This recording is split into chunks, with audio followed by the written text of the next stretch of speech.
Britain conquered nearly a quarter of the entire world. They crushed empires, they broke kings, they redrew maps in their own ink. But there was one man, just one. They never dared to fight while he was alive. His name was Ranjit Singh. If you think you know the story of how Britain took India, you don't. Not fully, because nobody talks about the chapter where Britain stopped, where the most powerful empire on earth looked across a river, saw one man standing on the other side, and quietly decided, not today. This is that story. Stay until the end, because once you hear it, you will never look at the history of South Asia the same way again. Subscribe now, because this channel tells the stories that history class never had the courage to teach. The year is 1780. Punjab is not a kingdom. It is a wound. The great Mughal Empire, which had ruled northern India for over 2 centuries, has completely collapsed. Persian invaders have already sacked Delhi, not once, but twice. The Afghan warlord Ahmad Shah Durrani has torn through Punjab like a storm, leaving behind broken cities and mass graves. There is no central power, no single ruler, just dozens of Sikh warrior clans, Mainha called Mizzles, fighting each other for scraps of land while outside powers pick at what is left. Into this broken world, on November 13th, 1780, a boy is born in the town of Gujranwala. His father is Mahan Singh, the chief of the Sukerchakia Misl. The boy's name is Ranjit Singh, and from the very beginning, life does not go easy on him. At just 10 years old, he contracts smallpox. He survives, but the disease takes his left eye. His face is permanently scarred. Then, at the age of 12, his father dies. Ranjit Singh, a small, one-eyed boy with a scarred face, suddenly becomes the chief of a Sikh warrior clan in the most dangerous region in Asia. By any logic, history should have swallowed him whole. Instead, something else happened entirely. By the time Ranjit Singh is 18, he is already fighting and winning battles. But what separates him from every other warlord in Punjab is not just his courage, it is his mind. He negotiates where others charge blindly. He forms alliances where others make enemies. He fights only when he is certain he will win. And in 1799, at the age of just 19, he marches into Lahore, the greatest and most symbolic city in all of Punjab. And he takes it, not with a massacre, not by burning it to the ground. He takes it with strategy, timing, and the kind of quiet confidence that makes other men either follow you or fear you. Lahore changes everything. Whoever holds Lahore holds Punjab, and Ranjit Singh knows this better than anyone. Over the next decade, he does something no one had managed in over 50 years. He unifies the Sikh Mizzles, those feuding warrior clans, under a single banner. Not purely through force, but through a combination of military campaigns, strategic marriages, and alliances built on genuine respect. In 1801, at just 21 years old, Ranjit Singh is declared Maharaja, King of Punjab. What had been a fractured, bleeding region is now, for the first time in a generation, a state. His state. And here is something remarkable about this man. Unlike virtually every other king of his era, Ranjit Singh never referred to himself as the supreme ruler of the Sikhs. He called himself a servant of the Khalsa, the Sikh community and its ideals. That humility, that sense of shared purpose, created a loyalty among his people that no amount of fear or force could ever manufacture. His soldiers did not just fight for him, they believed in him. He then begins expanding, carefully, deliberately. Kashmir falls under his control in 1819, Multan in 1818, Peshawar, the gateway to the Khyber Pass, in 1834. By the 1820s, the Sikh Empire stretches from the edges of Central Asia to the banks of the Sutlej River. It is one of the most powerful and territorially significant states in all of Asia. And to the south and the east, another empire is watching every single move. The British East India Company has already swallowed most of the Indian subcontinent. Mysore, gone. The Maratha Confederacy, crushed. The Nawabs of Bengal, reduced to puppets. Their method is simple and brutally effective. Find a weak ruler, sign a treaty, wait for instability, then absorb the land piece by piece. It has worked everywhere they have tried it. Everywhere except here. In 1808, the British send an envoy named Charles Metcalfe to meet Ranjit Singh. They want a formal agreement. Specifically, they want him to stop expanding eastward across the Sutlej River, into territories they consider within their own sphere of influence. The meeting takes place, and Ranjit Singh listens carefully. He asks sharp, detailed questions. He misses nothing. And then he negotiates. The Treaty of Amritsar is signed in 1809. On paper, it appears the British have gotten what they came for. Ranjit Singh agrees not to cross the Sutlej eastward. British officials return satisfied. But here is what they missed entirely. Ranjit Singh uses that treaty as a shield. With his eastern border now stabilized through diplomacy, he pours every ounce of his military energy westward and northward, taking territory that the British never reach, never control, and never benefit from.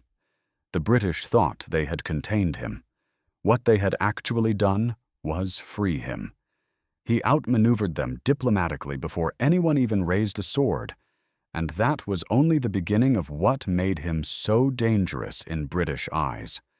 Ranjit Singh understands something that most Indian rulers of his time do not. He understands that the British military advantage is not just numbers, it is training, discipline, and artillery. So he hires it. He recruits French and Italian veterans of the Napoleonic Wars, experienced military commanders like General Jean-Baptiste Ventura and General Jean-François Allard, and he brings them to Lahore to rebuild his army from the ground up. The Khalsa army is drilled in European military tactics. It is equipped with modern artillery. It is organized, uniformed, and trained to a professional standard that rivals British regiments. British military officers who travel through Punjab during this period return with reports that genuinely alarm their superiors. This is not a tribal fighting force. This is a modern army. One senior British officer writes that a war against the Sikh military would be, in his own words, the most serious war the British had ever undertaken in India. They are not bluffing. They believe it.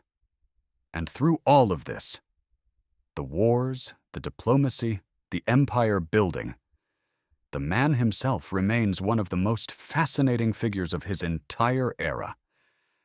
Ranjit Singh is not what you would picture when you imagine a great king. He is short, he is lean, he has one eye and a face marked by smallpox.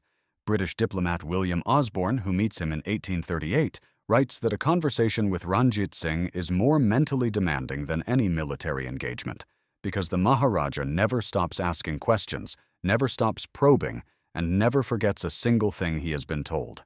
He speaks multiple languages.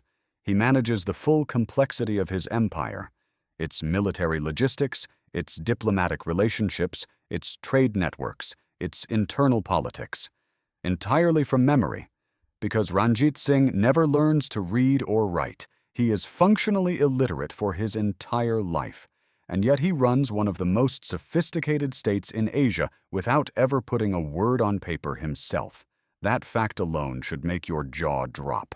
His court at Lahore is unlike anything else in the subcontinent at the time. Hindus, Muslims, Sikhs, and Europeans all hold senior positions within it. In a region torn apart by religious violence, Ranjit Singh builds a kingdom that functions across faiths. He never forces conversion. He funds the renovation of Hindu temples and Muslim mosques alongside Sikh gurdwaras. He is not secular in the modern political sense. He is genuinely indifferent to using religion as a weapon of control, at a time when almost every ruler around him does exactly that. He is also known for one specific personal principle that is almost unheard of in that era of conquest. He never executes a defeated enemy king. Enemies who lose to Ranjit Singh on the battlefield walk away with their lives. For a conqueror of his scale, that restraint is extraordinary. He also has the Koh-i-Noor diamond. one of the largest and most famous diamonds in all of human history. He wears it on his arm. He is reportedly offered enormous sums for it and refuses every time. To Ranjit Singh, the Koh-i-Noor is not just jewelry, it is a symbol of Punjab itself, its history, its power, its identity. But in the late 1830s, the clock begins to run out. Ranjit Singh suffers a series of strokes. The body that once rode into battle without hesitation now fails him. He is carried where he once walked. On June 27, 1839, Maharaja Ranjit Singh dies at the age of 58, and the moment he is gone, everything he built begins to shake. Within the decade following his death, 4 different rulers sit on the throne of Lahore. Assassination, betrayal, and court intrigue tear the Sikh Empire apart from inside its own walls. The powerful Khalsa army, the military machine that Britain had carefully avoided provoking for 40 years, becomes leaderless. Different factions of generals begin fighting each other for political control. The empire loses the one thing that had held it together, the one irreplaceable thing. The man who built it. Britain watches from across the Sutlej River. They have been patient. In 1845, they move. The First Anglo-Sikh War begins. And even without Ranjit Singh, even betrayed by their own commanders, even fighting without clear political leadership, the Khalsa army nearly breaks the British military in the field. British General Hugh Gough, a veteran of the Napoleonic Wars, describes the battles in Punjab as the most ferocious combat he has ever witnessed in his entire military career. The British win, but at a cost that shocks London. A second war follows in 1848 to 1849, and this time it is finished. Punjab is formally annexed. The Sikh Empire that Ranjit Singh spent his entire life building ceases to exist as an independent state. The British take the Koh-i-Noor diamond. They send it to Queen Victoria. The diamond Ranjit Singh wore on his arm is placed into the British Crown Jewels, where it remains to this day. It has never been returned. British historians writing in that very period acknowledge openly what had held them back for so long. The wars against the Sikh Empire, they write, only became possible after Ranjit Singh was gone. While he lived, they had neither the confidence nor the appetite to try. Lord Auckland, the British Governor-General of India, called Ranjit Singh the most extraordinary man of the age. He was never defeated on a battlefield. He never lost a war.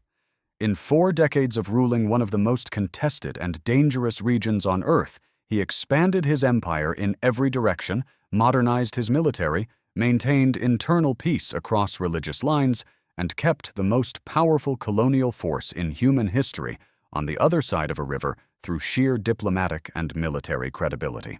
He was not defeated, he died. And even then, it took Britain 10 more years to finally cross that river. Outside of Punjab and the global Sikh community, the name Ranjit Singh is barely known today. He does not appear in mainstream world history curricula. He has no global cultural presence comparable to Napoleon or other empire builders of his era. And the reason is not complicated. History, for over a century, was written by the people who won. And the British Empire had every reason to minimize the story of the one ruler who made them hesitate. But the truth does not disappear. It simply waits for someone to say it out loud. Maharaja Ranjit Singh was a real man, with one eye, a scarred face, and a mind sharper than any sword ever forged in Punjab. He looked at a broken, bleeding region and decided he would put it back together. He did. And he held it together against every force that came against it for 4 extraordinary decades. So the next time someone tells you the British Empire was unstoppable, remember this name. Remember this story. And remember that for 40 years, one man made them stop. If this story stayed with you, share it. Someone in your life needs to hear this name. Subscribe for more history that the textbooks leave out, and click right here for the next story. I'll see you there.